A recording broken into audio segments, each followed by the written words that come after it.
Hello my friends, नमस्कार दोस्तों। स्वागत है आप सबों का मेरे चैनल। मैं सुरेश सर फिर एक बार आपके साथ। अभी जेटेट 2024 झारखंड सरकार जो फॉर्म फिलअप हो रहा है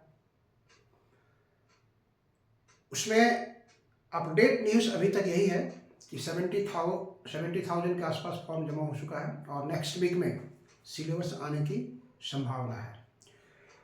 तो उस सिलेबस में क्या संशोधन होगा या कुछ ऐड किया जाएगा या कुछ एलिमिनेट किया जाएगा उसकी बाद में चर्चा करेंगे हम लोग।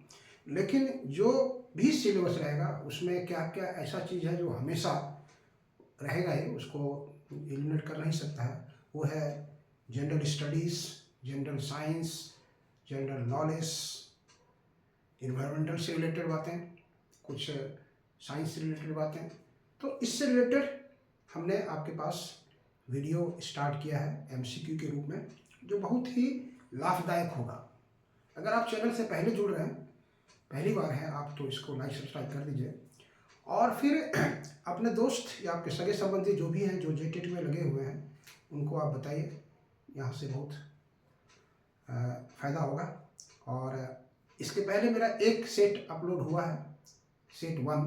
आज हम दूसरा सेट लेकर के आए हैं। सेट 1 मेरा था वाटर से रिलेटेड क्या क्या क्वेश्चन जेटेट में आने की संभावना हो सकती है। और आज का जो टॉपिक्स है वो एयर से रिलेटेड हमने लिया है, वायु से रिलेटेड आज का ये वीडियो है, जिसमें करीब 25-30 क्वेश्चन रहेंगे और आप इसमें देखेंगे कितना आप जानते हैं। सिलेबस आने के पहले तक हम लोग मोमेंटम अपना स्टार्टअप करना, जैसे मैच स्टार्ट होने के पहले प्लेयर्स जब रन करता है, दौड़ता है, फुटबॉल खेलता है, ये सब करता है, शरीर में मोमेंटम लाने के लिए सिलेबस आते आते आप पूरा फॉर्म में चले आएंगे हम लोग। तब तक आज का देखिए, शुरू से अंत तक वीडियो के साथ बने रहिए। और देखिए आज हमने यहाँ दिया है आपको set 2 JTET 2024 GS GK EVS air, वायु को हमने लिया है आज। ओके, आइए देखते हैं पहला क्वेश्चन क्या हमने लिया है। पहला क्वेश्चन लिया है वेरी सिंपल। जो क्वेश्चन हम बेसिक्स चल रहे हैं ताकि 1 to 5 वाले को भी इसका फायदा हो, और 6 to 8 वाले तो अपना साइंस में इसको देखेंगे ही, या फिर 6 to 8 वाले को फायदा होगा। अगर सोशल स्टडीज वाले हैं तो वहाँ पर उसको समाज अध्ययन में मिलेगा इसको फायदा। और अगर आप साइंस से हैं तो आपको साइंस में और मैथ का जो कॉम्बिनेशन है उसमें साइंस में फायदा मिलेगा। और 1 to 5 के हैं तो जनरल स्टडी जो इस बार चेंज किया है सिलेबस में, उसमें आपको फायदा होगा। आइए देखते हैं पहला क्वेश्चन। वायु किस गैस का मिश्रण होता है? एयर जो है is a mixture of what type of gases? Question option सुनिए। Nitrogen, oxygen, carbon dioxide, argon, जलवाष्प, उपरोक्त सभी। हम लोग जानते हैं ये सही इसका आंसर होगा, क्योंकि हवा में oxygen, carbon dioxide, nitrogen, organ, जलवाष्प वगैरह सभी है। दूसरा क्वेश्चन ये देखिए, वायु में किस गैस का प्रतिशत सर्वाधिक होता है? कौन सा गैस है जिसका परसेंटेज एयर में सबसे ज़्यादा है? ऑप्शन सुनिए। Nitrogen, oxygen, carbon dioxide, organ. Nitrogen, oxygen, carbon dioxide, organ तो जानते हैं आप। ये नाइट्रोजन सबसे अधिक है और कितना, लगभग 78% के आसपास, 78% के आसपास आपको नाइट्रोजन है जो पेड़ पौधों के लिए। क्वेश्चन नंबर 3 में आइए, वायु में ऑक्सीजन कितना प्रतिशत है? नाइट्रोजन अगर 78% है तो ऑक्सीजन कितना परसेंट है? ऑप्शन सुनिए। 11%, 21%, 25%, 30%। तो ये सब बेसिक चीज़ है, सब कोई आप लोग जानते हैं कि ये 21% के आसपास एटमॉस्फेयर में या एयर में ऑक्सीजन है। क्वेश्चन नंबर 4 में आइए, निम्नलिखित में से कौन सी गैस जलने में मदद करती है? आग को जलने में कौन सी गैस मदद करती है? अगर उस गैस को हम वहाँ से हटा लें तो फिर आग अपने आप बुझ जाएगी। तो वो है, ऑप्शन सुनिए। Nitrogen, oxygen, carbon dioxide, organ. तो ऑक्सीजन गैस जो है आग को जलने में मदद करती है।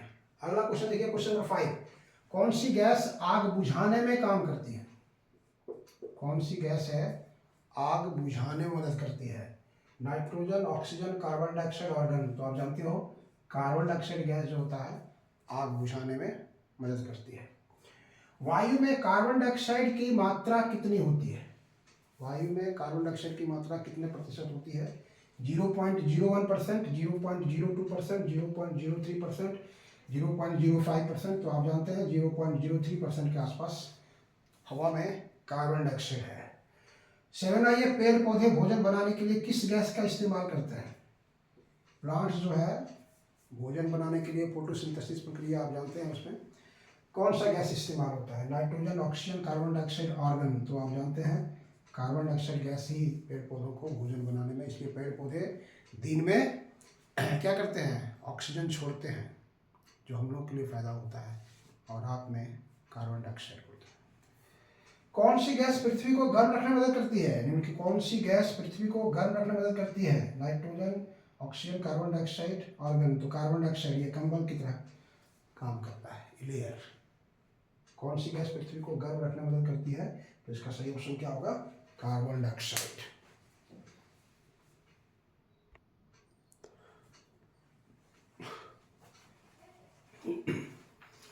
चलिए आगे बढ़ते हैं। आज का नेक्स्ट क्वेश्चन नंबर देखिए 9। जब पृथ्वी का तापमान जरूरत से ज्यादा हो जाता है तो इस घटना को कहते हैं, जब पृथ्वी का टेम्परेचर जरूरत से ज्यादा हो जाता है तो इस घटना को क्या कहते हैं?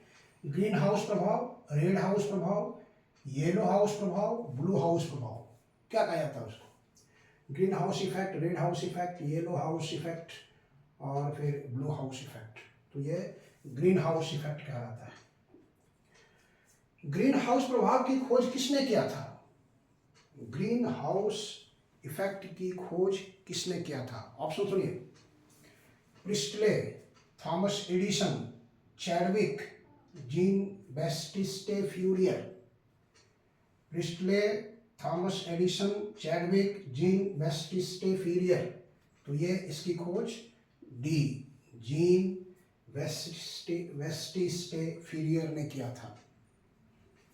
अगला क्वेश्चन देखिए, ग्रीन हाउस प्रभाव में कार्बन डाइऑक्साइड गैस के अतिरिक्त और कौन सी गैस के बढ़ने से होता है? यहाँ देख रहे हो, ग्रीन हाउस प्रभाव जब टेम्परेचर बढ़ जाता है उसमें कार्बन डाइऑक्साइड गैस के कारण होता है।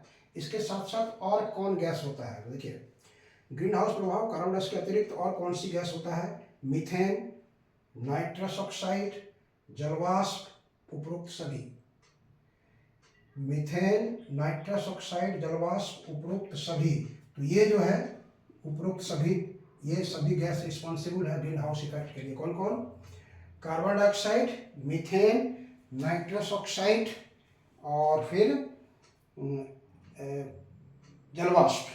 ये सभी गैस जो है वो रिस्पॉन्सिबल है किसके लिए? ग्रीन हाउस के लिए। ग्रीन हाउस के लिए ये सभी गैस रिस्पॉन्सिबल है। क्वेश्चन नंबर 13 में आइए देखिए। क्वेश्चन नंबर 12 में देखिए, जुगाली करने वाले जानवर, जुगाली मतलब पागुर करना, पागुर करने, जुगाली करने वाले जानवर किस गैस का उत्पादन करता है? Methane, ethane, carbon dioxide, oxygen.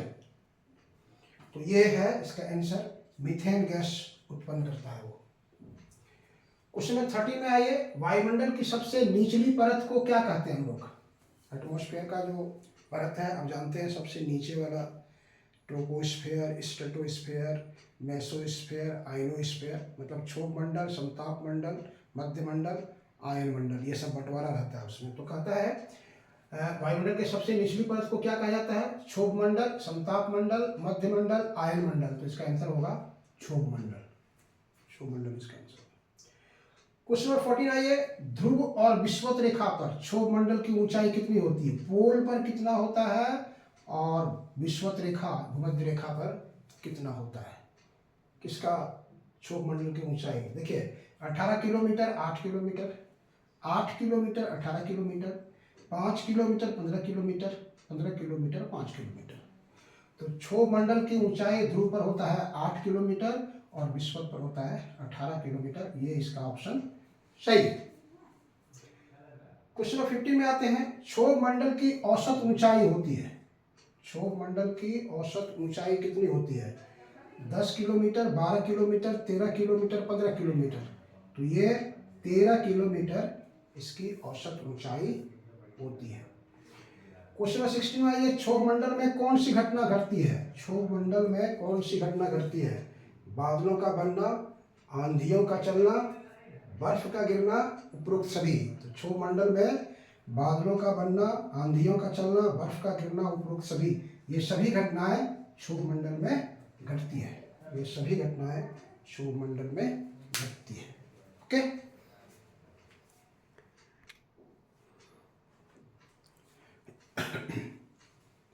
Next problems देखते हैं।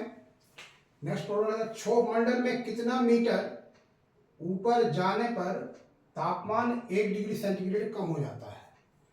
स्ट्रेटोस्फीयर, ट्रोपोस्फीयर जो है उसमें आप ऊपर जाएंगे तो टेम्परेचर घटते जाएगा। कहता है कि कितना मीटर ऊपर जाने पर 1 डिग्री सेल्सियस टेम्परेचर कम हो जाता है। ऑप्शन सुनिए, 165 मीटर, 180 मीटर, 200 मीटर, 225 मीटर। कितना ऊपर जाने से, तो इसका ऑप्शन जो है वो ए सही है। 165 मीटर जाने से 1 डिग्री सेल्सियस टेम्परेचर कम हो जाता है। क्वेश्चन नंबर 18 है, वायुमंडल में किस परत में वायुयान उड़ता है? एरोप्लेन का जो आने जाने के लिए एरोप्लेन का जो पथ है वो वायुमंडल का कौन सा लेयर है? क्षोभ मंडल, समताप मंडल, मध्य मंडल, आयन मंडल। तो इसका सही आंसर होगा समताप मंडल। टेम्परेचर इसमें कांस्टेंट रहता है। इसमें आप देखे थे कि बादल गरजना, वर्षा होना, बर्फ गिरना, ये सब आंधी चलना, ये सब क्षोभ मंडल का होता था। ये क्वेश्चन नंबर 19 में आइए, ओजोन गैस की परत वायुमंडल के किस परत में पाई जाती है? ओजोन गैस आप जानते हैं बहुत ही हार्मफुल गैस होता है। वो हमारे स्किन पर आने से स्किन कैंसर वगैरह सब होने की संभावना रहती है। तो ये इस मैंने कौन सा सन से लाइट आता है? अल्ट्रा वायलेट रेज, नहीं, पराबैंगनी किरणों को ये ओजोन लेयर रोकता है। अगर ओजोन लेयर नहीं होता तो हमारे शरीर पर पड़ने से वो स्किन कैंसर वगैरह हो जाता है उसमें। तो ओजोन गैस का जो परत है वो वायुमंडल के किस परत में पाई जाती है? क्षोभ मंडल, समताप मंडल, मध्य मंडल, आयन मंडल।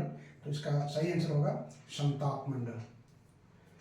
ठीक है, प्रत्येक वर्ष विश्व ओजोन दिवस, प्रत्येक वर्ष विश्व ओजोन दिवस कब मनाया जाता है? 16 जून, 16 जुलाई, 16 अगस्त, 16 सितंबर।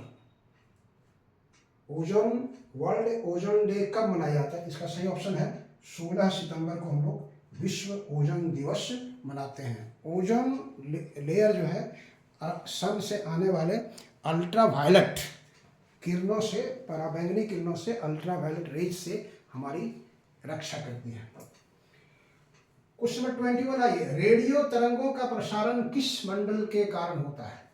रेडियो वेव्स, इस कारण हम लोग रेडियो सुनते हैं, टेलीविजन वगैरह जो देखते हैं, वो किस मंडल के कारण होता है? तो क्षोभ मंडल, समताप मंडल, मध्य मंडल, आयन मंडल।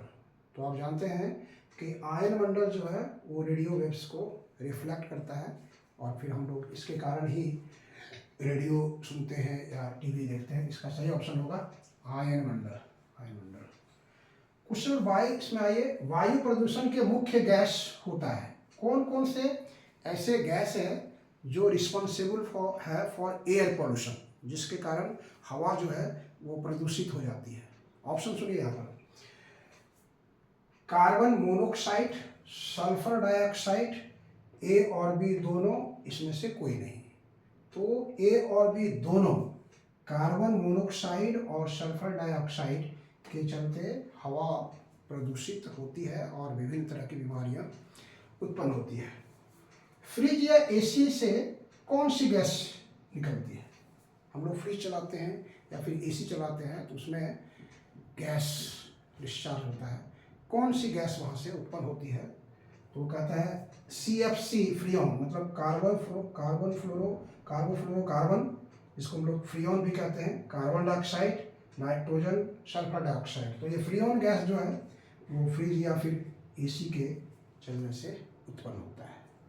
फ्रिज में किसी वस्तु को रखने से, इस तरह से इसमें से 2-3 क्वेश्चन और आता है, याद रखिएगा। कभी कभी देता है कि एक कमरे को चारों तरफ से बंद कर दिया जाए और एक फ्रिज को ओपन कर दिया जाए वर्किंग कंडीशन में, तो कमरा का टेम्परेचर क्या होगा? बढ़ जाएगा, ठंडा कम हो जाएगा, वही रहेगा, नन ऑफ दिस।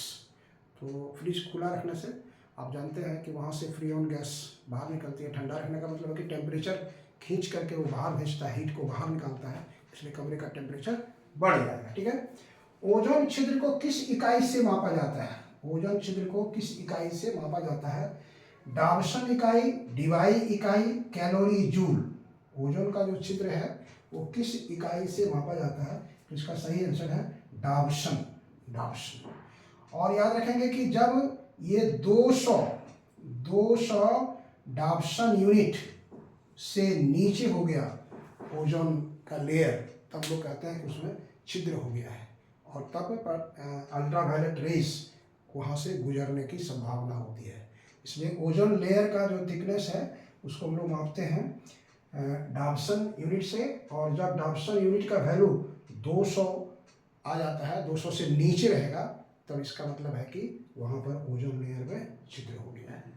तो आज का ये हम लोग 24 क्वेश्चन का सेट लेके आए एयर से रिलेटेड, जो आपके लिए बहुत ही फायदेमंद है और विभिन्न तरह के एग्जामिनेशन में इसकी पूछा जाता है इसको। अगले सप्ताह जेटेट का सिलेबस आने वाला है, फिर उसके हिसाब से हम लोग चेंज करेंगे, लेकिन इस तरह से सेट भी मेरा चलते रहेगा आपके मोमेंटम को बढ़ाने के लिए। चलिए फिर मिलते हैं हम लोग। Thank you.